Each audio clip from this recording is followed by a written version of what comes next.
Olá, meu nome é Ademilson, eu trabalho como médico nas áreas de cardiologia, clínica médica, psiquiatria e psicoterapia, e estou aqui hoje procurando dar também, antes de tudo, a minha solidariedade com as vítimas da grande tragédia que está acontecendo no Rio Grande do Sul, e aqui procurando externalizar que todos nós podemos contribuir com os nossos irmãos, nossos ah, compatriotas gaúchos. E então esse vídeo ele tem um caráter educativo, de instrução, e gostaria, antes de tudo, focar em o que cada um pode fazer, o que que eu posso fazer para ajudar. Então, ah, eu vou elencar 4 tópicos que, antes de tudo, nós devemos focar em salvar vidas. Então, inicialmente, salvar vidas com risco imediato de morte, seja morte por afogamento, como nós vimos muitos casos de afogamento, dezenas de pessoas que perderam suas vidas porque foram levadas pelas enxurradas das enchentes, deslizamentos, muitas vezes a força enorme dessas águas faz com que, inclusive, estruturas de alvenaria cedam, pontes caiam e as pessoas que estavam abrigadas também sejam levadas por essas enxurradas e traumatismos diversos. Então, como profissional na área da saúde, trabalhei durante 6 anos no SAMU e já há 15 anos tratando de emergências. A gente percebe que nós devemos nos organizar para, antes de tudo, tirar essas pessoas que estão sob risco iminente de morte, para que elas tenham mais possibilidades de sobrevivência. Então, essa é a prioridade número um, resgate das vítimas que ainda estão com vida. Certamente há muitas pessoas que ainda esperam esse resgate, então essa deve ser a prioridade número um, resgatar essas pessoas que estão procurando eh, esse resgate para não falecerem, não irem a óbito por conta de afogamentos, deslizamentos e traumatismos diversos. Prioridade número 2, salvar vidas que tenham risco de morte no curto prazo devido à falta de água. E nós sabemos que quais são as principais causas de morte para o ser humano e organismos em geral. Primeiro, falta de oxigênio. Então, afogamento e traumatismos em geral, eles acabam fazendo com que a pessoa morra, porque o oxigênio é o que há de mais essencial. Nenhum ser humano consegue sobreviver muito tempo, mais do que alguns minutos, sem oxigênio. Então, essas pessoas precisam estar em um ambiente que elas não sejam submersas pela água. Então, segunda prioridade, água. Então, também o corpo humano é capaz de resistir dias e alguns até semanas ah, sem alimentos, mas sem água nós não conseguimos sobreviver por muito tempo. Outra prioridade, sono. Essas pessoas precisam ter um ambiente onde possam descansar. É, é importante que haja abrigos com condições mínimas para que as pessoas consigam ter um descanso, porque sem sono, sem uma qualidade de descanso, o corpo humano ele vai se deteriorando, diminuindo sua imunidade, também acaba levando a maior prevalência de doenças mentais, doenças físicas. Então, água, oxigênio, sono são fundamentais. E muitas pessoas que já eh, possuem doenças que são consideradas com um risco potencial de morte iminente em um curto prazo, como pacientes que são cardiopatas, que já sofreram ou podem sofrer um infarto agudo do miocárdio, um derrame ou acidente vascular cerebral, perdão, pessoas que estejam infectadas por pneumonia, leptospirose, hepatites, ah, outras doenças que podem levar o corpo a desenvolver uma sepse, que é um padrão de resposta inflamatória sistêmica do organismo, que pode levar à morte se não tratada, adequadamente no intervalo de horas.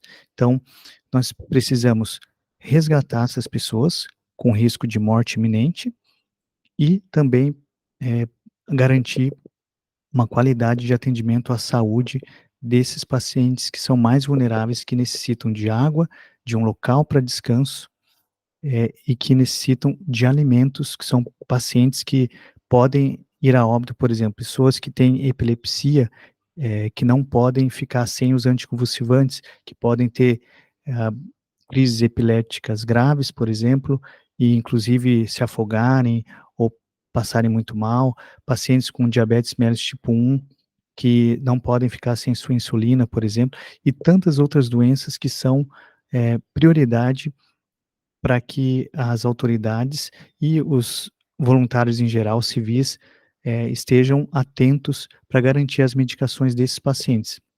Então, um outro ponto, salvar vidas com risco de morte em médio prazo. Então, como a gente já falou, leptospirose muitas vezes, levam alguns dias para ter essas manifestações, e as enchentes têm um grande risco de conterem urinas do rato, que, dos ratos em geral, que podem ter essa bactéria, a leptospira, que leva à leptospirose, que é uma doença gravíssima, pode inclusive levar à morte. No geral, se bem tratada, se a doença não leva à morte, mas alguns casos podem ser fatais. E considerando, nesse caso de calamidade pública, em que milhares, dezenas de milhares, talvez centenas de milhares de pessoas podem ter exposição à água da chuva, com contato com esgoto, então esse é um risco que deve ser considerado como uma prioridade, que nós façamos, uma quimioprofilaxia para reduzir o risco de leptospirose, e uma atenção especial para todas as doenças infecciosas que podem também levar à morte ou a moléstias que agravem o estado de saúde das vítimas dessa enchente. Por exemplo, gastroenterocolites aguda, causada por bactérias, ah, hepatites, principalmente hepatite A, que também tem transmissão fecal-oral. Lembrando que as infecções de via aérea superior, incluindo, incluindo infecções como a influenza, a Covid, ah, no geral, rinovírus, rotavírus, ah, todas as infecções, essas bronquiolites que estão tão frequentes principalmente em crianças até 2 anos. Então, tudo isso a gente tem que considerar, lembrando em garantir uma higiene adequada, se possível que tenha álcool gel nos abrigos, para que as pessoas, mesmo aglomeradas, estejam cuidando para não manter, principalmente aqueles que já parecem ter sinais, sintomas de infecção de via aérea, ou doença contagiosa, que elas tenham um uso de máscara, por exemplo, que estejam sempre, cuidando com a higiene, para que isso não torne a situação mais agravada ainda, com maior número de morbidades entre as pessoas que sobreviveram e estão abrigadas. Então, pacientes idosos, crianças, pessoas que têm uma imunidade mais baixa, como diabéticos, ou pacientes que têm, vírus que reduzem a imunidade, aqueles que estão em tratamento para quimioterapia, devido a câncer, por exemplo, outras condições que reduzam a resistência do organismo, esses também devem ser cuidados com maior atenção.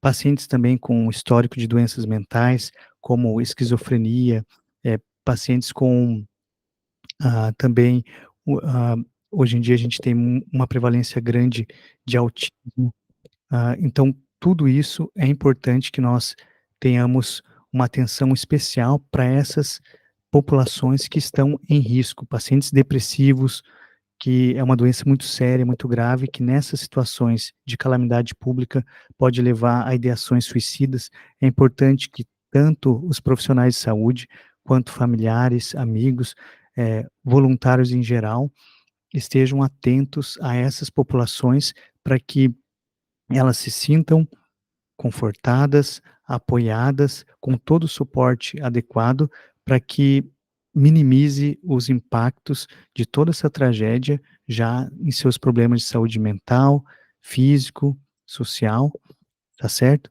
Então, o aspecto importante é salvar as vidas com risco de morte no longo prazo, seja como a gente está falando, por doenças mentais que certamente irão aumentar, nessa população que foi submetida a essa catástrofe. Então, prevenção do suicídio, de violências, seja por pessoas que podem ter agora reações mais extremadas por desespero, por terem perdido tudo. Então, cuidado, ah, com essas populações que estão em risco, mais vulneráveis. Nós sabemos que, independente, da situação, infelizmente há pessoas que já têm a prática de cometerem crimes, de assaltarem, furtarem, e essas pessoas também podem, se aproveitar da situação, que pessoas estão vulneráveis, por isso é importante esse trabalho em conjunto com a a polícia, com as forças armadas auxiliares e as forças armadas em geral, e a população também esteja atenta a situações que podem, ocorrer de abusos, seja abuso, de sexual, que as pessoas precisam estar, protegidas, mesmo os que estão vulneráveis, tem que tomar cuidado com comportamentos que podem indicar que pessoas estejam ali infiltradas e se aproveitando da situação para cometerem crimes. Então, é muito importante, nós prevenirmos essas situações, eh, e também de pessoas que já possuem um risco maior para doenças cardiovasculares, quem já teve algum infarto, pessoas que já têm doenças vasculares, que podem levar a, por exemplo, a um entupimento de algum vaso sanguíneo, de uma veia, de uma artéria, levando a trombose, embolia pulmonar. Também situações sociais de desestruturação familiar, em que algum indivíduo da família tenha falecido ou fique doente com toda essa situação, problemas de desemprego, pessoas que perderam tudo, então essa falência econômica e doenças espirituais em geral.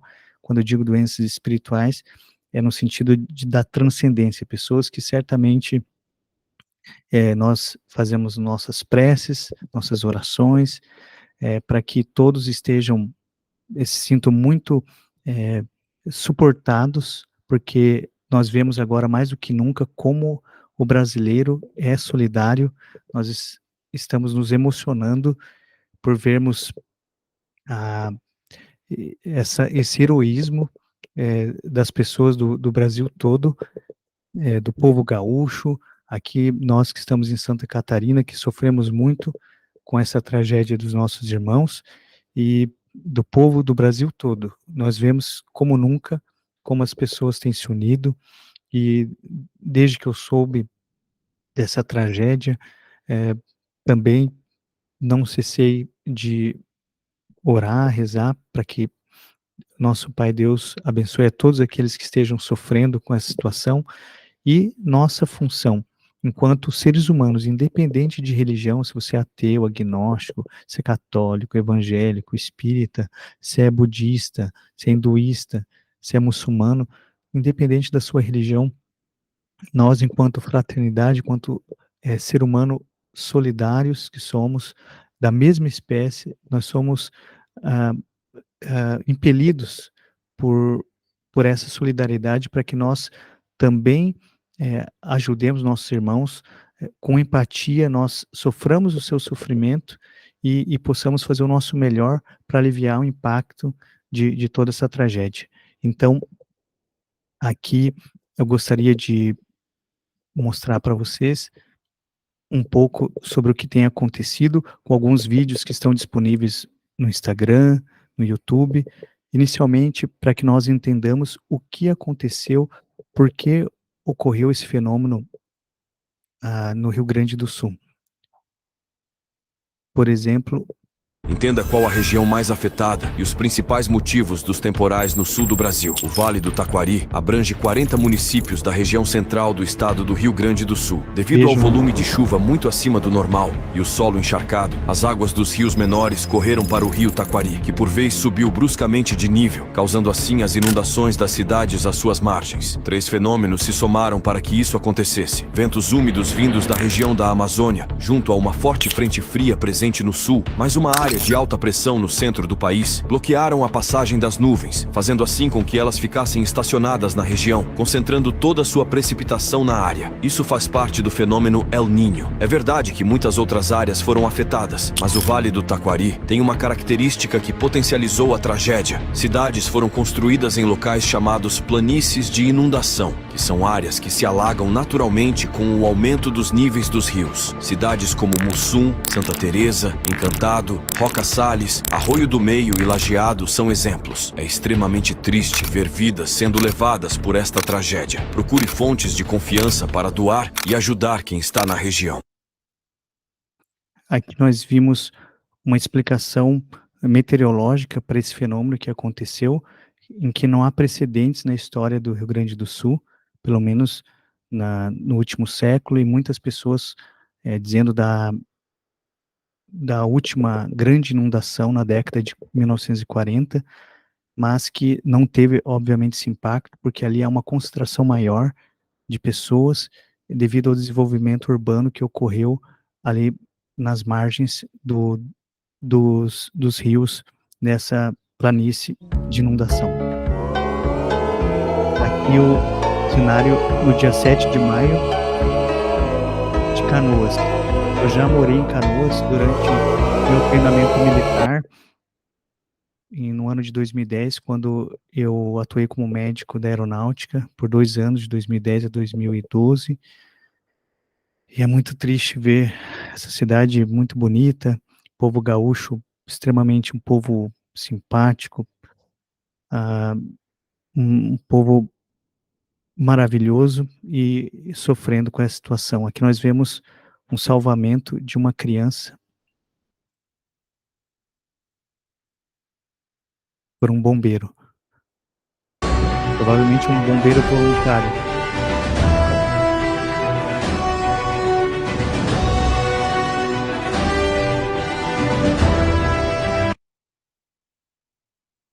Aqui nós vemos equipes com helicópteros, no caso com o helicóptero dos bombeiros, conseguindo salvar também uma criança que estava ilhada por toda essa situação trágica.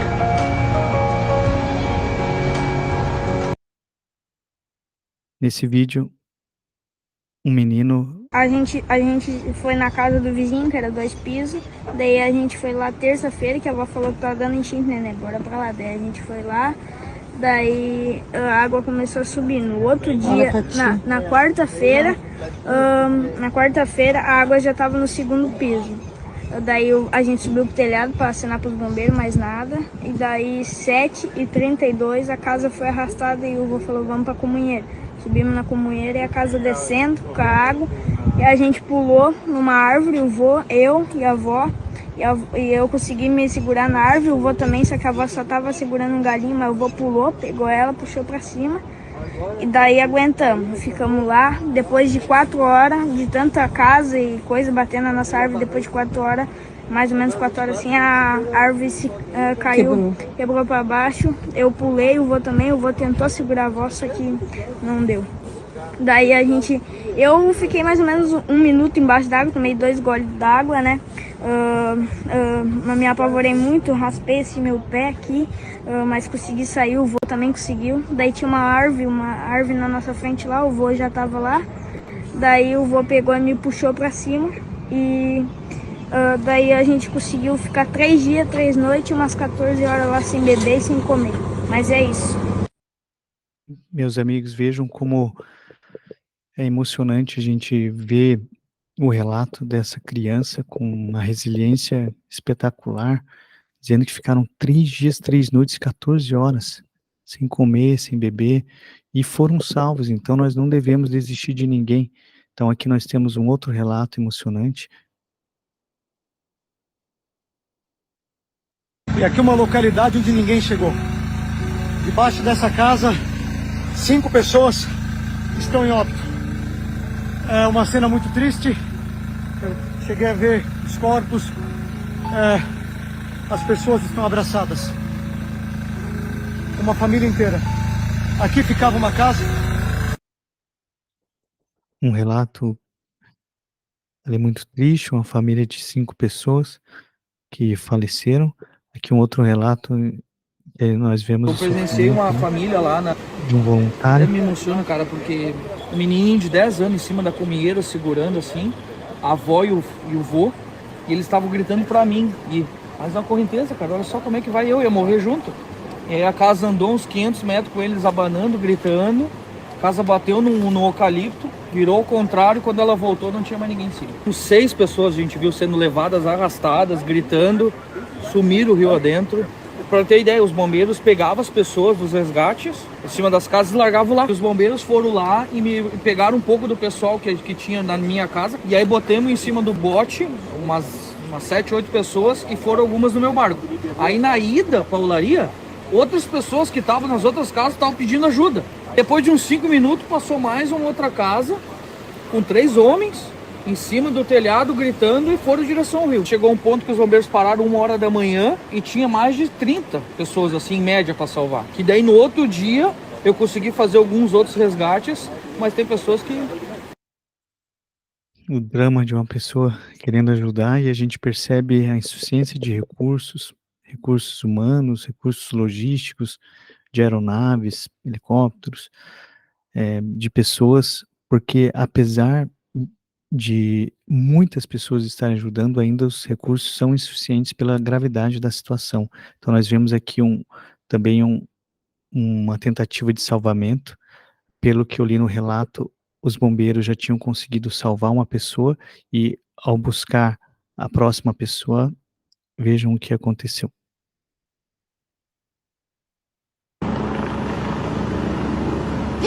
Caiu! Ai! Meu Deus! Meu Deus, meu Deus, meu Deus! Meu Deus! Meu Deus! O bombeiro aqui tentou salvar a outra vítima. Os dois estão dentro da água! Foi levado ali naquela tentativa alucinante de buscar, de segurar. Ai, a perdeu pessoa, o cara! infelizmente ele não conseguiu. Foi. O homem sumiu. Aqui nós vemos O homem sumiu. isso, meus queridos.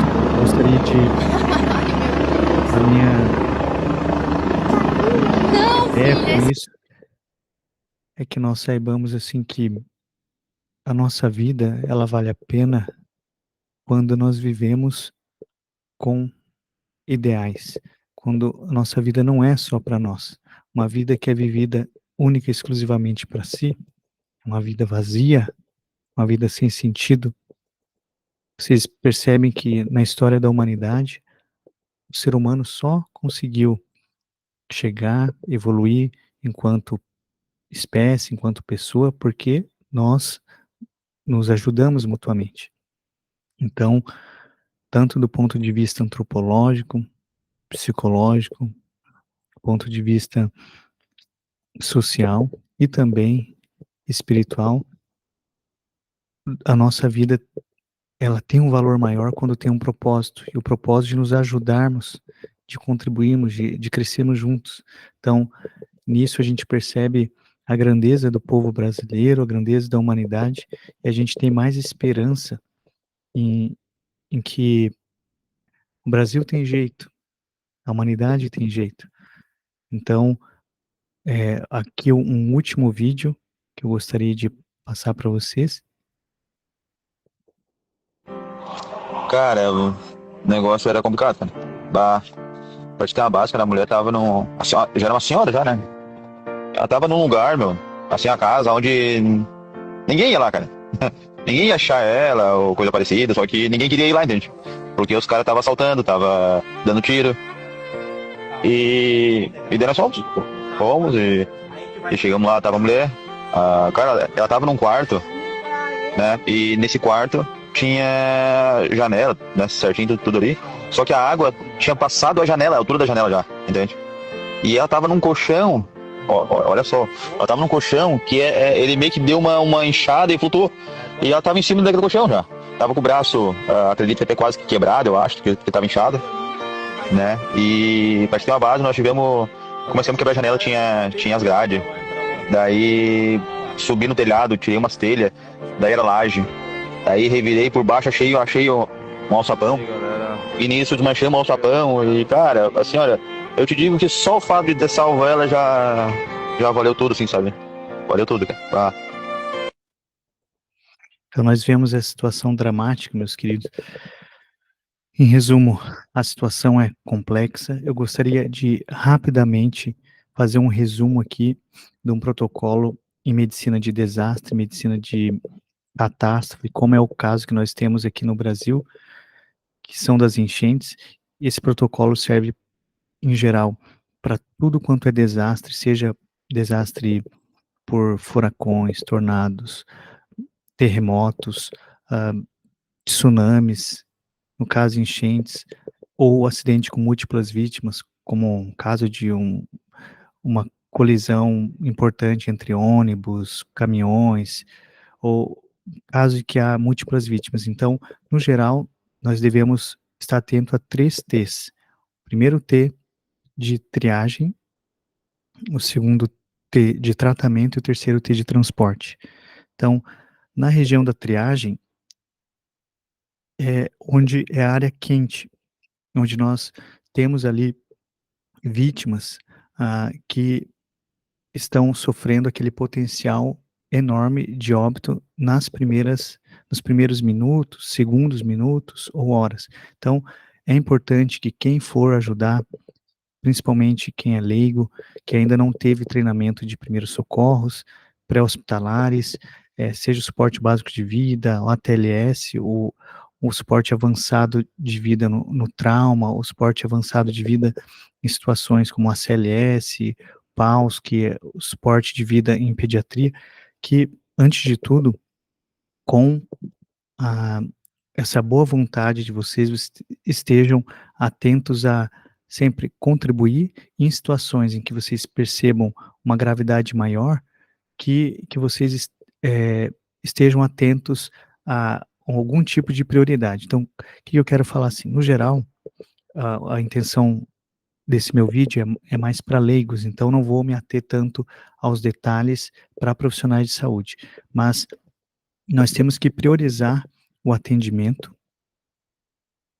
e aqui eu vou explicar, no geral, se você está numa situação em que há múltiplas vítimas, no caso das enchentes, nós temos que saber se a pessoa deambula, se ela anda, sim ou não. Se a pessoa anda, é verde. Obviamente, no caso da enchente, a pessoa está andando, ela tem condições maiores de, por meios próprios, subir até a embarcação ou procurar o socorrista que vai salvá-lo, seja de helicóptero, de jet ski, de canoa, barco, seja como for. Se a pessoa não deambula, se percebe que tem alguém lá que não está andando, é importante chamá-la, saber se ela está respirando. Obviamente, se a pessoa grita, se ela fala com você, você sabe que ela está respirando. Se ela estiver respirando, você observa a frequência respiratória. Isso, obviamente, é empírico, se você percebe que ela está uma situação com a frequência respiratória muito rápida, maior do que 30 respirações por minuto, pode ser que ela tenha tido algum tipo de traumatismo, que tenha tido uma perfuração aqui do pulmão, é uma situação de maior gravidade, tem que levar com uma certa urgência para um ambiente hospitalar, para uma equipe que consegue avaliar se vai precisar algum dreno de tórax, algum procedimento específico. Pode ser que a pessoa também tenha asma, esteja numa crise de asma. Se é interessante saber se a pessoa tem uma medicação com uma bombinha de um broncodilatador por perto, se ela tem asma, isso é uma coisa que pode salvar a vida da pessoa, em questão de segundos a minutos. Então isso é algo importante. Se a pessoa, ela falou: "Respira", mas está respirando bem, não está nessa respiração, você percebe se tem um enchimento capilar. Quer dizer o seguinte: você aperta o dedo da pessoa, obviamente que isso é algo empírico, se apertando o leito, aqui a unha da pessoa, aperta, geralmente em menos de 2 segundos já enche, já fica vermelhinho novamente. Se demora mais do que isso, ou se você percebe que a pessoa está pálida, que parece estar com a pressão baixa, isso já é uma situação que ela entra no protocolo vermelho. Vermelho quer dizer prioridade absoluta. Tem que ser avaliada por um médico, por um socorrista, um enfermeiro, um paramédico, ok? Se o enchimento capilar normal, se a pessoa ela está conseguindo andar, falar, a respiração está boa, então ela vai para o protocolo que é o amarelo, que é o segunda prioridade. Quer dizer que ela é importante ela ser avaliada, cuidada, mas o risco de morte não é iminente nos próximos segundos a minutos. Então, lembrando sempre disso daí, tá certo? Se a pessoa anda, se ela anda já está ótimo, se ela está andando, está conversando, respirando bem, isso é um sinal de que ela não está correndo risco de vida nos próximos segundos a minutos, e provavelmente nem nas próximas horas. Se ela anda, mas está respirando muito rápido, temos que avaliar a situação. Provavelmente, se ela tem uma bronquite, uma asma, vai precisar fazer a bombinha. Se não tem ali a bombinha de imediato, é importante perguntar para a pessoa se ainda tem algum medicamento com ela. Se não tiver, levar para uma unidade de saúde em que possam fazer essa abertura dos pulmões, das vias respiratórias. Se a, se a respiração está ok e a circulação está ok, ótimo. Se a respiração está boa, mas a pessoa está muito pálida, percebe que ela está fraca, que o pulso está fraco, pode ser que ela tenha tido algum tipo de sangramento importante, então também é um tipo de prioridade, ok? Então, no geral é isso. E agora, pessoas que a gente percebe que já estão em óbito, que elas não andam, elas não respiram, não respondem a comandos, que o coração não está batendo, se percebe que ela está pálida, aí é o protocolo preto, que geralmente se fala que não é prioridade. Como os recursos são limitados, em um segundo momento, depois das pessoas que estão vivas, em condições de, de ter um desfecho melhor, essas pessoas são prioridades, que estão vivos. Os mortos, em um segundo momento, serão, obviamente, com toda a dignidade possível, serão é, coletados, serão com dignidade, depois passarão por todo o velório, o enterro, na medida da possibilidade, mas lembrando sempre de focar nas pessoas com condição de sobrevivência.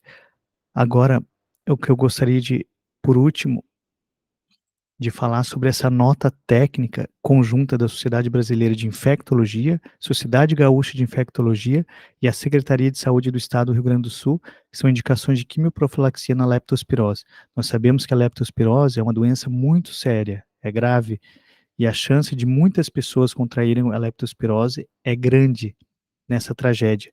Então, quem deve fazer a quimioprofilaxia? Equipe de socorristas de resgate e voluntários que tiveram exposição prolongada à água da enchente. O que é exposição prolongada? Por horas. Então, praticamente todos os voluntários que foram à enchente, que tiveram exposição prolongada ali, precisam fazer essa quimioprofilaxia.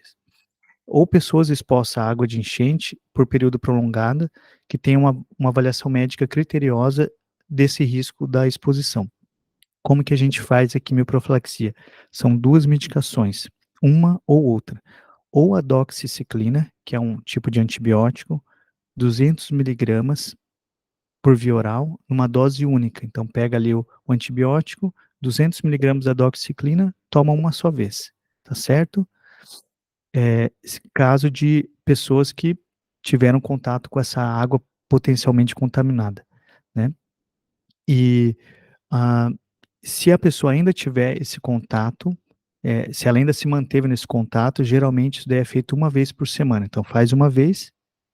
Se ela ainda mantém o contato, se está salvando outras vidas ali, então é um comprimido uma vez por semana. A pessoa que só teve contato, não teve mais, teve uma vez contato, ou ela já cessou esse contato com a água potencialmente contaminada, só uma vez, ok? E quem mantém o contato, uma vez mais, uma vez por semana, enquanto mantém esse contato. Qual que é a alternativa? Caso não tenha doxiciclina, a alternativa é a azitromicina, um comprimido de 500 miligramas por via oral, em dose única, para pessoas em pós-exposição de alto risco. Então, é a mesma situação. Todos os que foram vítimas ali ficaram por horas, a dias, em contato com a água, precisam fazer essa quimiprofilaxia com azitromicina. E outras pessoas que, além de manter esse contato, e ainda, vamos supor que na primeira semana mantém o contato, na segunda ainda estão procurando vítimas, então essas devem tomar uma vez por semana, ok? Para socorristas, pessoas que estão no resgate. Agora, qual que é a dose para crianças? Da doxiciclina é 4 miligramas por quilo de peso. Então, vamos supor, se a criança tiver 20 quilos, então vão ser 4 vezes 20, 80 miligramas, ok? E a dose máxima de criança é a dose de um adulto, de 200 miligramas. E a azitromicina? A azitromicina é 10 miligramas por quilo. Se a criança tem, por exemplo, 20 quilos, vão ser 200 miligramas, ok? E a dose máxima de azitromicina para criança é a dose de adulto, 500 miligramas. Então, é isso aí. E só de fazer quimioprofilaxia, a pessoa está 100% segura? Infelizmente, não. Existe uma evidência de menor incidência de leptospirose, mas pode ser que a pessoa adquira leptospirose mesmo tendo feito a profilaxia. Por isso, sempre atenção para sintomas de febre, dor importante no corpo, dor em panturrilha, dor de cabeça, sinal de sangramento em gengiva, sinais de mal-estar. A leptospirose ela tem várias fases no corpo, ela pode ter uma evolução, desde uma evolução benigna, parecida com uma gripe, um resfriado comum, até a evolução mais severa, fatal, necessitando de UTI e de tratamento mais, mais focado em minimizar o risco de óbito. Então, e o que é importante é, se possível, sempre manter equipamento de proteção individual, uso de botas longas, uso de luvas, calças para proteção, calças, se possível, que sejam impermeáveis, tá certo? Principalmente onde há contato com a água ou com a lama daquela água, porque mesmo depois que baixam os níveis da água, é importante ter cuidado com aquela lama, tá certo? E por último, meus queridos, então aqui eu acabei de entrar no site da Defesa Civil do Rio Grande do Sul, que fala que do risco severo de novas chuvas, de possíveis inundações, ali na região vermelha, na região laranja, alertas, atenção na região amarela e o normal, região verde. Vocês veem que a maior parte do Rio Grande do Sul está sofrendo com essa possibilidade de alagamentos, de enchentes com chuva. Então, é a maior catástrofe, maior enchente da história do Rio Grande do Sul. Então, tomar muito cuidado ao deslocamento das cheias em direção à Lagoa dos Patos.